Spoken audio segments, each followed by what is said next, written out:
Hello, Miyako jewels and അപ്പാരൽസിൻ്റെ first ever set of അപ്പാരലാണ് ഇന്ന് റിവീൽ ചെയ്യുന്നത്. ഇവർക്ക് ഞങ്ങൾ ഇട്ടിട്ടുള്ള പേരാണ് ഗാർഡൻ ഡിലൈറ്റ്. ഒരു കോട്ടൺ മിക്സ് മെറ്റീരിയലിൽ വരുന്ന കോട്ട് സെറ്റാണിത്.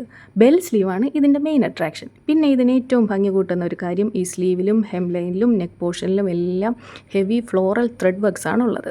2 കളേഴ്സിലാണ് ഇത് അവൈലബിൾ ആയിട്ടുള്ളത്. എല്ലാവരുടെയും ഫേവറേറ്റ് ആയിട്ടുള്ള ബേൺഡ് ഓറഞ്ചിലും പിന്നെ ഒരു ഗ്രീൻ ഷെയ്ഡിലും. സ്മാൾ ടു XXL സൈസ് വരെ അവൈലബിൾ ആണ്. അപ്പോൾ വേണ്ടുന്നവരൊക്കെ പെട്ടെന്ന് പർച്ചേസ് ചെയ്തോളാം. പിന്നെ മെയിൻ കാര്യം, ഇതിൽ ഫസ്റ്റ് 3 പർച്ചേസിന് ആൻറ്റി ടാർണിഷ് ജ്വല്ലറി കൂടി ഗിഫ്റ്റ് ആയിട്ടുണ്ടാവും. അപ്പോൾ ആരും വെയിറ്റ് ചെയ്യേണ്ട, പെട്ടെന്ന് പർച്ചേസ് ചെയ്തോളൂ.